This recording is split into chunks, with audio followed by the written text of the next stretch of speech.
Con la colonnina di mercurio che continua imperterrita la sua scalata, supera i 35 gradi ed ha persino l'impressione di lambire i 40, quelle che stiamo vivendo saranno con tutta probabilità le giornate più calde dell'anno a Padova. Temperature elevate o elevatissime a seconda dei gradi di sopportazione, aggravate da una percentuale di umidità che concorre a rendere più fastidioso il caldo.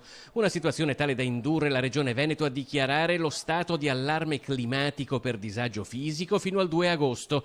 La decisione è stata presa dopo aver consultato il dirigente medico reperibile di turno alla luce delle previsioni contenute nel bollettino del disagio fisico e della qualità dell'aria emesso dal centro meteorologico dell'ARPAV di Teolo. L'assessore alla sanità Luca Coletto ha disposto l'attivazione immediata di quelle particolari forme di assistenza rivolte particolarmente ad anziani e portatori di malattie croniche respiratorie o comunque a rischio. È stato attivato un numero verde 800 462 340 realizzato con la collaborazione del servizio telesoccorso e telecontrollo, nonché il servizio di reperibilità al numero verde 800 990 009 per la segnalazione di eventuali emergenze di competenza della Protezione Civile.